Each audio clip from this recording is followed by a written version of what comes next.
Hola, ¿cómo andan? Buenos días. Estamos en el cuarto encuentro del curso de huerta agroecológica, huerta orgánica de otoño-invierno que organizamos en conjunto entre el programa Pro Huerta del INTA del área metropolitana de Buenos Aires y el programa Huertas Matanceras de La Matanza. Ya lo veníamos charlando en los encuentros anteriores, pero lo reitero, este curso son 8 encuentros. Vimos ya en el primer encuentro el diseño de la huerta y la preparación del suelo. En el segundo encuentro trabajamos sobre las siembras directas, siembras en almácigos. En el tercer encuentro trabajamos sobre los abonos y hoy vamos a trabajar sobre la biodiversidad en la huerta, le puse como título. Un poco es la idea es trabajar sobre de qué manera asociar distintos tipos de cultivos, no solamente cultivos, sino otras plantas en la huerta, de forma que se vayan complementando entre ellas y logremos tener un sistema lo más en equilibrio posible. Los encuentros que siguen vamos a hablar sobre los cuidados de la huerta, sobre control de plagas, sobre las cosechas de semilla y demás. Esos son los encuentros que siguen. Los vamos a estar viendo en redes sociales, en Facebook y en otras redes sociales, tanto de Huertas Matanceras, de la Secretaría de Desarrollo Social del municipio de La Matanza y en el INTA AMBA. Y van a ser emitidos semanalmente, o sea, va a ser emitido un encuentro por semana. Vamos a meternos a trabajar el tema de hoy, que yo le puse como título la biodiversidad.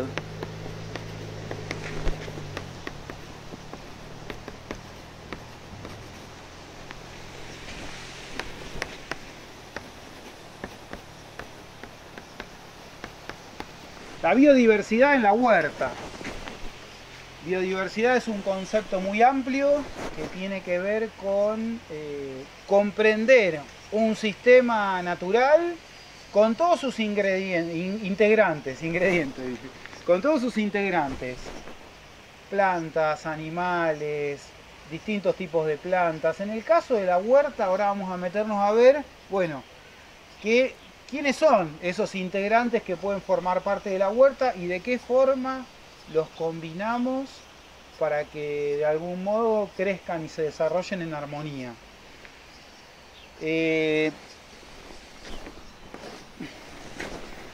Antiguamente, cuando empezó el Pro Huerta, hace 30 años atrás, no hablábamos tanto de biodiversidad, hablábamos de asociaciones de cultivos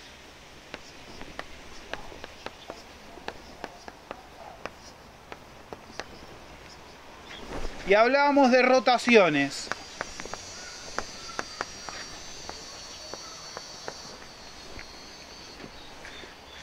Antes de meternos a ver específicamente las asociaciones de las distintas hortalizas, obviamente son temas, este curso es un curso introductorio, la huerta es algo que se va aprendiendo día a día, hay que tener paciencia y no vamos a aprender en un curso tan breve, por ejemplo, todas las técnicas que hay para asociar los distintos tipos de cultivos. Para eso inclusive hay información. Voy a ver si me acuerdo, entraré en el próximo encuentro el planificador del Pro Huerta, que lo encuentran fácil en internet. Busquen así, planificador Pro Huerta, y ahí explica cultivo por cultivo con qué se puede asociar. Pero en principio, cuando estamos en una huerta, vamos a ver que hay distintos tipos de plantas. Obviamente, las que a nosotros más nos interesan son las hortalizas. Son las que cultivamos y hacemos una huerta para comer hortalizas, para poder producir hortalizas para el consumo de la familia, de los vecinos, de un comedor comunitario, del tipo de huerta que sea. Pero obviamente hacemos una huerta para producir hortalizas. Sin embargo, frecuentemente también, y es deseable, que en la huerta también hay otras plantas como por ejemplo este orégano, que es una aromática.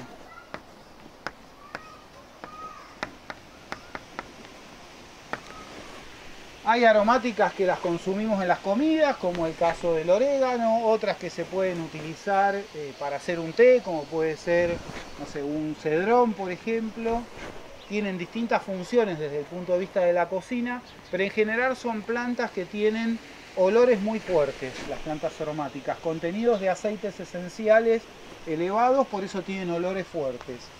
Yo traje hoy para mostrar, bueno, hay un orégano, una ramita, un gajito de citronela.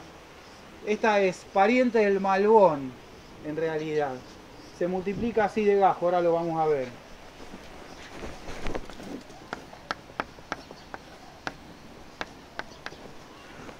Otros integrantes habitualmente en la huerta son algunas flores. Yo no traje ninguna hoy. La vez pasada había traído unas flores de papel. Las flores en la huerta tienen una función importante porque aportan colores que atraen insectos polinizadores. De hecho, hace un ratito, ahí está, en las flores del orégano hay abejas, por ejemplo, en este momento polinizándolo.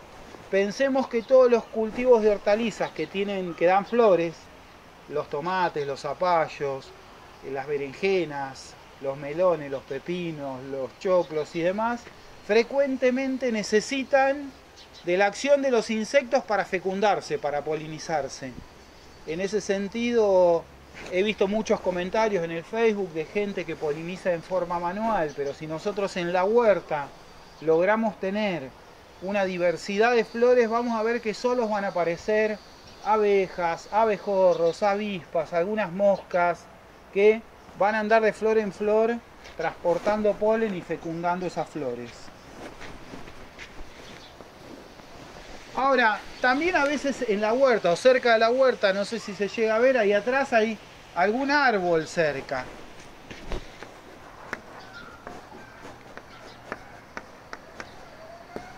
Que puede ser un frutal, puede ser un árbol para dar sombra, pero en principio, lo mencionábamos la vez pasada cuando hablamos del diseño de la huerta, si hay árboles, tenemos que pensar, bueno, ¿dónde están? ¿Me dan sombra? ¿No me dan sombra? Las raíces de los árboles me molestan. Normalmente uno intenta que la huerta esté alejada de árboles para no tener problema con las raíces.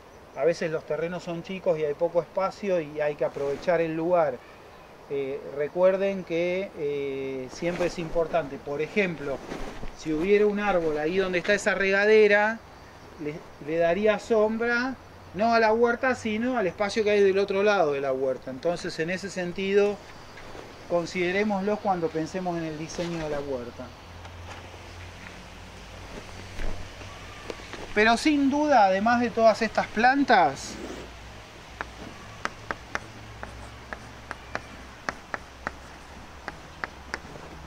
hay un montón de plantas silvestres.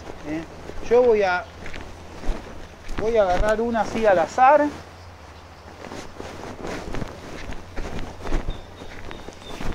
Esta es una bardana, por ejemplo.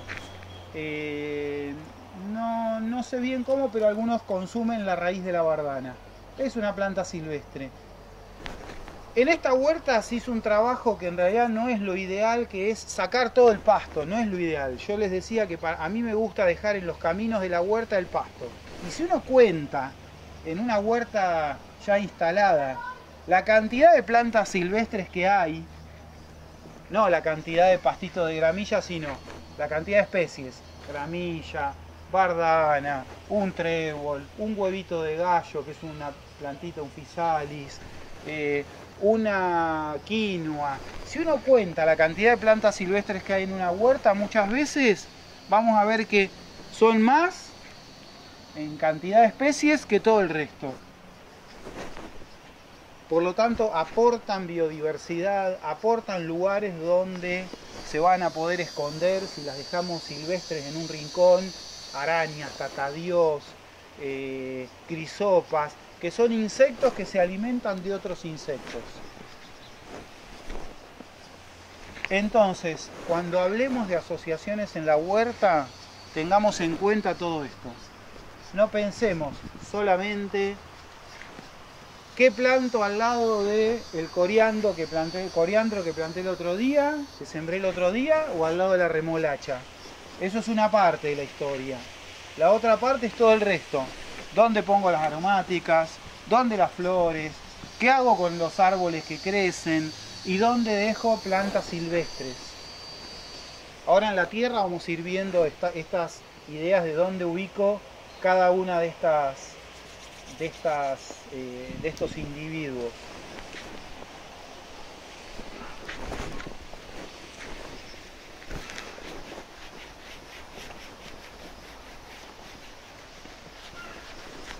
En relación a las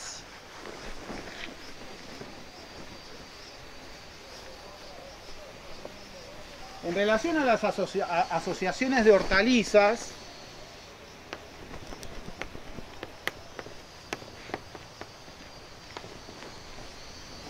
uno normalmente piensa en la variedad de hortalizas y dice, bueno, en la huerta tengo ajíes, tengo zapallos, tengo choclos. Sin embargo, cuando uno empieza a cultivar y va teniendo experiencia y va intercambiando semillas con los vecinos y produciendo semilla propia y probando por ahí una semilla de la verdulería y demás, también se da cuenta, por ejemplo, que zapallo es una cuestión muy genérica y que, por ejemplo, yo los veo así y digo, es parecido o es casi lo mismo. Sin embargo, esto es un anco de una semilla que me regaló un promotor del Pro Huerta de Malvinas Argentinas, que fue una planta muy rústica, muy vigorosa, de ciclo largo, muy sana. Pongámosle anco 1 y el anco 2. Y este otro nació solo en el compost, como veíamos en el compost de Tacho hace un rato, nada más que me nació en la orillita de un compost en la tierra. Seguramente debe ser hijo de alguno que vino de la verdulería y fue una planta de crecimiento corto, una planta no muy grande, no muy vigorosa, produjo rápido y ya se está secando. Esta planta ya se está secando, ya está prácticamente muerta, ya están para cosechar y esta todavía tiene ancos formándose. Entonces, imagínense que si de cada especie que uno planta, choclo, zapallo, ajíes o lo que fuera, de cada especie uno además aporta distintas variedades. Ahí empezamos a ver que en la huerta, por ahí, en vez de tener 15 hortalizas distintas, tenemos 30 o 40. Y yo traje un ejemplo acá con los... Bueno, este sería otro zapallo, ¿no? Otro ejemplo de los zapallos. Estos quedaron así chiquititos porque es uno de los problemas que tenemos cuando cosechamos semilla de un zapallo de la verdulería. Se ve que esto era un híbrido, fue una planta que dio unos zapallos de este color. Pongámosle el colorado. Sin embargo, una planta que dio poca producción, una planta más vale débil, dio unos zapallos lindos, rojos de este tamaño, parecían los de Halloween, pero chiquitos. ¿Qué me aportó esta planta? Y bueno, era un zapallito muy lindo, por ejemplo, para comer relleno, una forma linda para cortarlo y comerlo relleno. Cada planta nos va aportando algo diferente a la diversidad en la huerta y al gusto y a la cuestión de la cocina, a la cuestión culinaria, a lo que uno está habituado a consumir. Traje también para mostrar lo que decía de los ajíes. Estos son de las huertas de casa. Uno dice, bueno, morrón. Pongámosle ajíes para ser más genérico.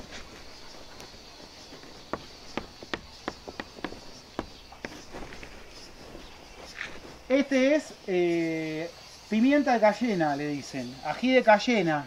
Es un ajicito muchos le dicen, los mexicanos nos critican a los argentinos porque dicen que nosotros eso le llamamos a todo puta parió. Todos los que pican le llamamos igual. Y ellos le saben el nombre a cada uno, porque les gusta el picante. Estos son cayena. Una planta muy vigorosa, muy productiva, muy sana. No le atacó ninguna plaga, ninguna peste, no se lo comió el bicho moro, no le agarró un hongo, ni un drama. Después tengo este en la huerta. Es un ají vinagre que maduró.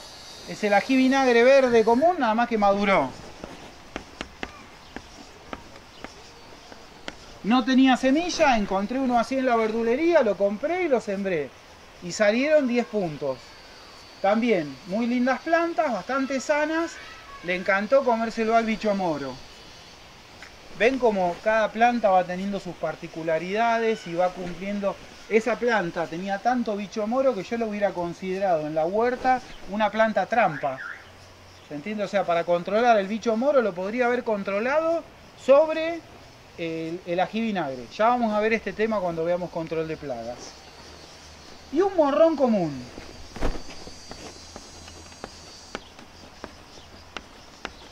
Morrón común, no lo dejé madurar, lo coseché para mostrarlo, para traerlo. Cuando madura este se pone rojo, este también es hijo de la verdulería. Este tuvo 1000 dramas. Se pudre muy fácil, se le hacen hongos. Sin embargo, para muchas comidas uno prefiere este morrón. Entonces, fíjense cómo la diversidad en la huerta, cuando empezamos a ver que de cada especie podemos cultivar distintas variedades, se agranda muchísimo y aportan no solo al equilibrio de la huerta, sino también, lo que les decía antes, al tema de la culinaria, de la cocina. 2 o 3 palabritas retomando temas de encuentros anteriores. No fue casualidad que el compost con lombrices que traje en el encuentro anterior quedó acá. ¿Por qué no lo metí en ese compost? Porque eso va a levantar temperatura y me va a matar las lombrices. Entonces estas lombrices hay que ponerlas en un compost que ya tenga por lo menos 2 meses de maduración, que ya no esté caliente. Vamos a ponerla a la sombra porque se van a morir. Son algunos temas que me habían quedado pendientes. Y en el encuentro anterior, en el segundo encuentro que hablamos de siembra, yo hablé algo de siembra en recipientes. Mucha gente utiliza este tipo de recipientes para cultivar. Se llaman spilding o bandejas de siembra. Yo los voy reciclando, por eso ya están medio rotos.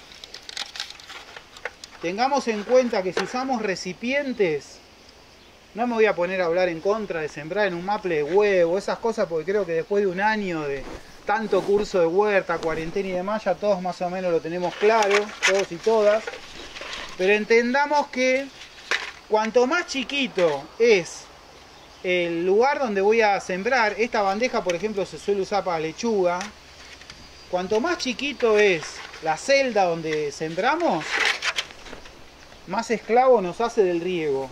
Esto yo lo voy a tener que regar probablemente 3 veces por día, con una lluvia muy finita, porque tiene capacidad de retener poca agua y porque se va a secar muy rápido. En cambio, si yo siembro en este tipo de recipientes, capaz que regando 1 vez por día banca. Yo en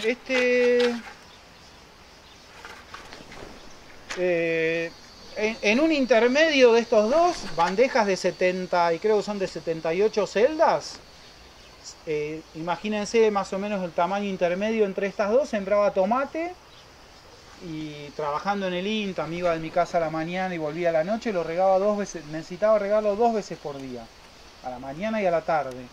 Por lo tanto, cualquier persona o institución, una escuela, una huerta comunitaria, un lugar, una huerta donde uno no la puede estar atendiendo todo el tiempo, tal vez no hay que pensar en recipientes tan chiquitos, sino en recipientes que tengan un poco más de capacidad. Esta macetita yo la riego por ahí un viernes y tal vez pasan 2 o 3 días sin agua y banca. Se van a secar, pero banca, hay que regarlas. A ver, hay que regarlas todos los días. Lo que estoy diciendo es, son recipientes que bancan mejor la situación de no estar regándolas permanentemente. Vamos a trabajar un ratito en la huerta retomando algunas ideas de las que hablamos cuando hicimos la siembra directa en el suelo, y vamos a avanzar con el tema de cómo ir asociando los distintos tipos de plantas. ¿Se acuerdan? En el segundo encuentro, en este cantero que mide 1 metro de ancho por aproximadamente 2,50 metros de largo, este que está cubierto con pasto, sembramos, hicimos 2 siembras directas.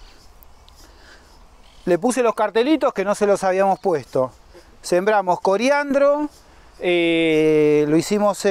arrancamos el 8 de marzo con esta siembra, todavía está ahí en veremos. Una línea de coriandro y aproximadamente a 30 centímetros una línea de remolacha. Por lo tanto, en este cantero nos están quedando algunos lugares disponibles. Nos queda, de hecho, todo aquel costado libre. Pensemos que cuando crezca la remolacha a 30 centímetros del coriandro, probablemente la remolacha le haga algo de sombra al coriandro, pero no va a ser grave, porque el coriandro banca un poco la sombra, incluso hasta por ahí la hoja es más tiernita. Ahí el criterio que utilizamos fue asociar una hortaliza de raíz al lado de una hortaliza de hoja. Normalmente las hortalizas de raíz tienen raíz más profunda y las hortalizas de hoja raíz más superficial. Hay excepciones, yo siempre lo comento y traje una para mostrar. La selga, por ejemplo, esta selga que está hecho en un sachet de leche, es una hortaliza de hoja. Sin embargo, la selga se comporta en la huerta como una hortaliza de raíz, tiene una raíz muy profunda. Ya que estamos, vamos a plantarla. Por ahí lo que podemos hacer es, en el extremo donde sembramos la remolacha, continuamos y ponemos una selguita sola que tenemos acá.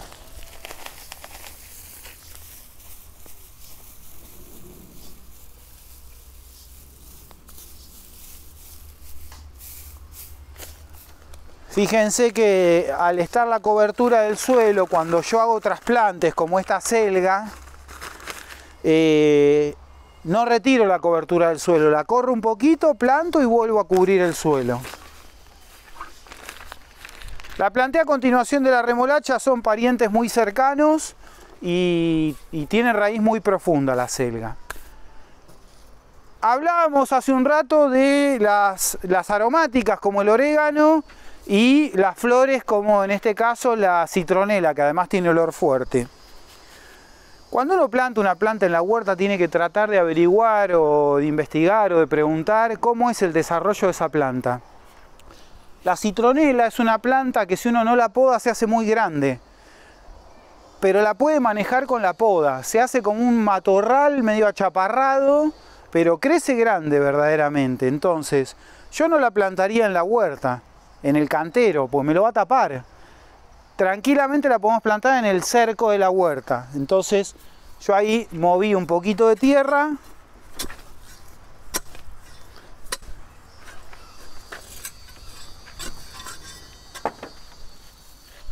y podemos plantar la citronela entonces contra el cerco de la huerta.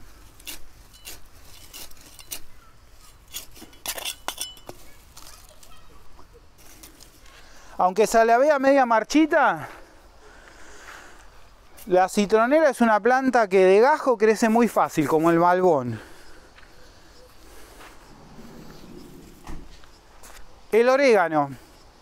El orégano es una planta que tiene un hábito no tan agresivo como la menta. Vieron que va invadiendo todo el suelo alrededor de donde está, pero se hace una mata bastante grande.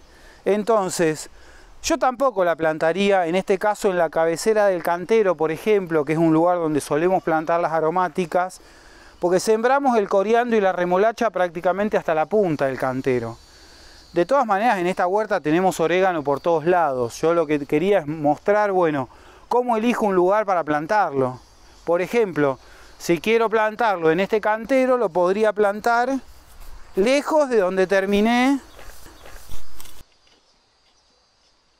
De donde planté la selga.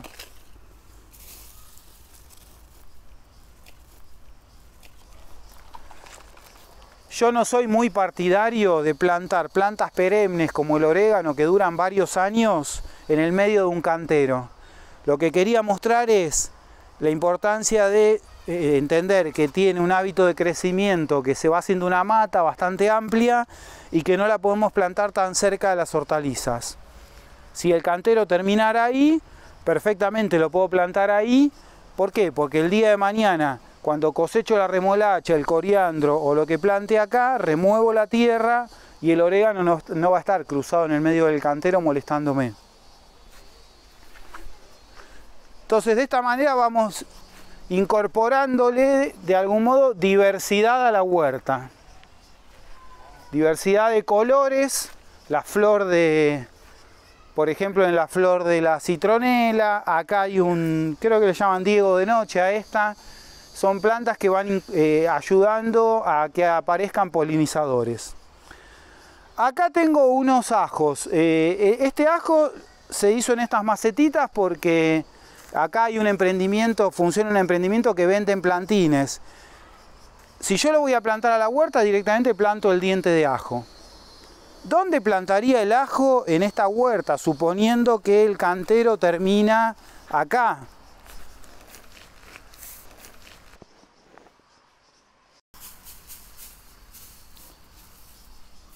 Tranquilamente lo podemos plantar en el extremo en este extremo del cantero. Son 3 nada más. Por lo tanto, el ajo no se planta muy separado uno del otro.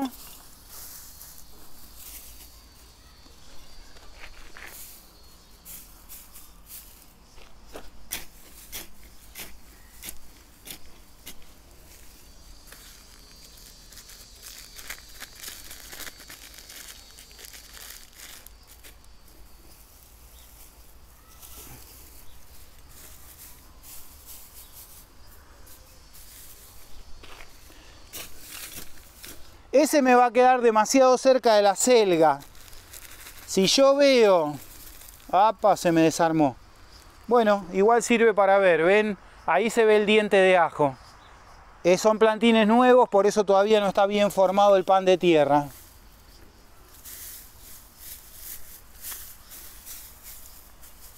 Acuérdense, el ajo no se trasplanta. Por lo tanto, las plantas que no se trasplantan, acuérdense que si las hacemos en maceta hay que tratar de pasarlas con todo el pan de tierra. El ajo le ama el sol, le gusta el sol.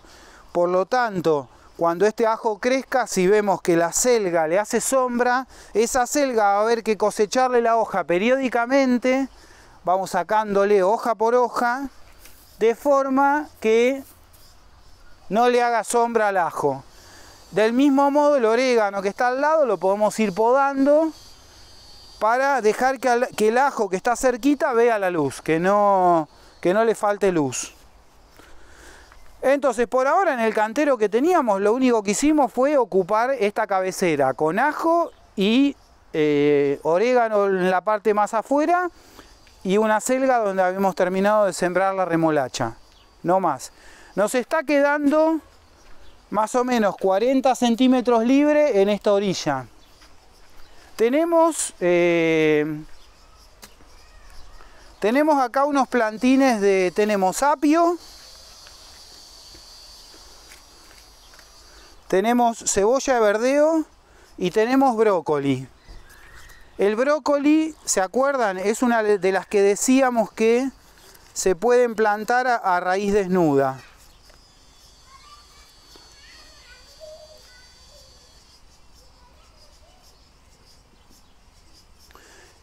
Están chiquitos estos plantines, ¿no? Siempre decimos que lo ideal es que un plantín para ser trasplantado tenga 1, 2, 4 hojas verdaderas, le falta tiempo a este, pero es el que conseguimos para hacer la práctica del día de hoy.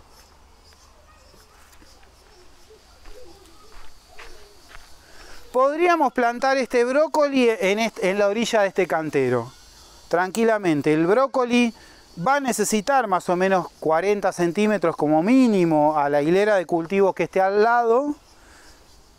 Tenemos remolacha. La remolacha necesita sol, acuérdense, lo decíamos la vez pasada. Si están muy apretadas y le falta luz, no se desarrollan. Entonces lo vamos a plantar lo más afuera posible del cantero.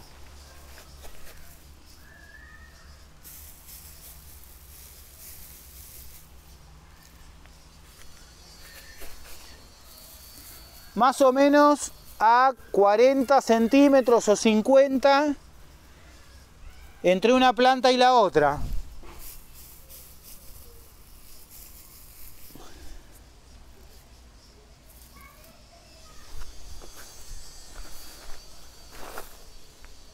No conviene exagerar con las plantaciones muy apretadas, porque después las plantas no se desarrollan bien. El brócoli no tiene una raíz tan profunda, lo que pasa es que no conviene plantarlo muy cerca de la remolacha, porque tiene una hoja bastante grande y tengo miedo que le haga sombra a la remolacha. Este cantero ya quedó bastante completo. Fíjense que en el mismo cantero tenemos coriandro, remolacha, vamos contando, coriandro, remolacha, brócoli, ajo en la punta y orégano. 5 especies distintas. Si en la huerta, cada cantero que hacemos, vamos teniendo esta diversidad, pensemos cómo vamos aumentando la variedad de olores y de colores que hay en la huerta. Los bichos se orientan para encontrar la planta que les gusta, muchas veces orientados por el olfato y por los colores. Por lo tanto, cuanto más variedad haya, mejor y más fácil va a ser el tema del control de plagas. Me quedaron unas cebollitas de verdeo. Esta es una cebollita que dura todo el año, que hace una mata, pero yo la puedo manejar como quiero, la puedo ir cortando. Si se hace grande la arranco y la trasplanto a otro lado. Es muy generosa esta cebolla de verdeo todo el año. Entonces, yo pensaba que en la punta del cantero, aportando también el olor fuerte de la cebolla,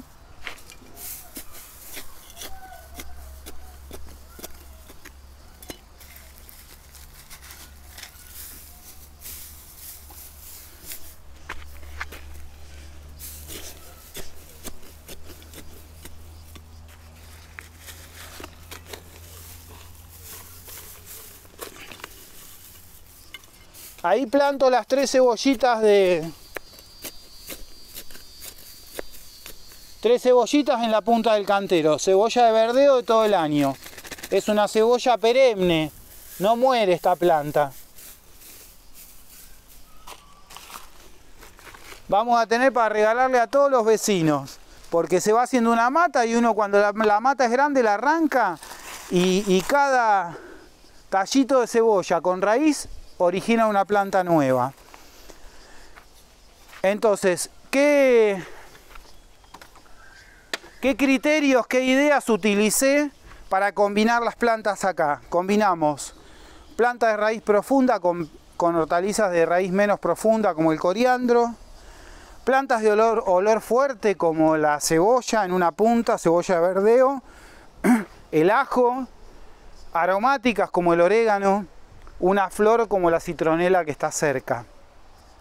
Esa es un poco la idea de cómo vamos asociando cultivos en la huerta. Vamos a hablar un poquitito de las rotaciones de cultivos, pero cuando veamos los cuidados de la huerta, por ahí lo vemos en algún otro sector de la huerta comunitaria que funciona acá en este lugar, para ver qué quiere decir esto de rotar cultivos. Estamos como cambiando de tema. Rotar cultivos, básicamente, vamos a regar mientras charlamos. Rotar cultivos quiere decir pensar qué voy a sembrar o plantar el día que coseche estas plantas que hay acá. el día que coseche el brócoli, el día que coseche la remolacha. Normalmente las hortalizas, las que son parientes, comparten a veces enfermedades. Entonces, un poco el criterio de las rotaciones es, los bichos están, los hongos están, las enfermedades van a estar dando vueltas, ya lo sabemos. Entonces, depende que encuentren lo que les gusta, se van a desarrollar más o menos. Entonces, si yo siembro o planto tomate todos los años en el mismo lugar, voy a terminar teniendo problemas, van a empezar a aparecer cada vez más problemas en el tomate. Rotar cultivos quiere decir pensar qué voy a plantar o qué voy a sembrar luego de una cosecha. Tradicionalmente en el campo se hacía una rotación que le llamaban entre agricultura y ganadería. En los campos ponían 3 o 4 años de siembra de granos y luego 3 o 4 años animales, vacas, por ejemplo, que aportaban bosta y demás, y crecía el pasto y se aportaba mucha materia orgánica al suelo. Eso en una huerta orgánica o una huerta agroecológica no lo vamos a hacer, pero sí, por ejemplo, podemos rotar con la chacra. Por ejemplo, vamos a hablar de la chacra en próximos encuentros, no hablamos todavía, que son en invierno, por ejemplo, cultivos de habas y arvejas, que le aportan mucho nitrógeno al suelo.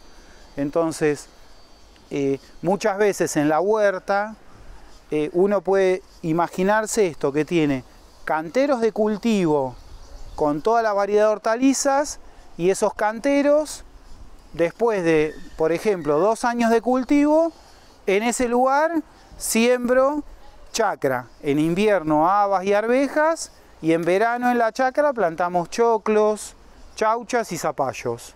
Es una rotación de cultivos que permite recuperar la estructura y la vida del suelo.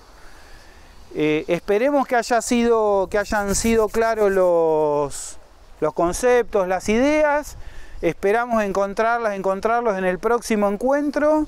Nos quedan todavía 4, así que bueno, ya vamos a empezar a hablar de lo que es control de plagas en próximos encuentros, las cosechas de semillas.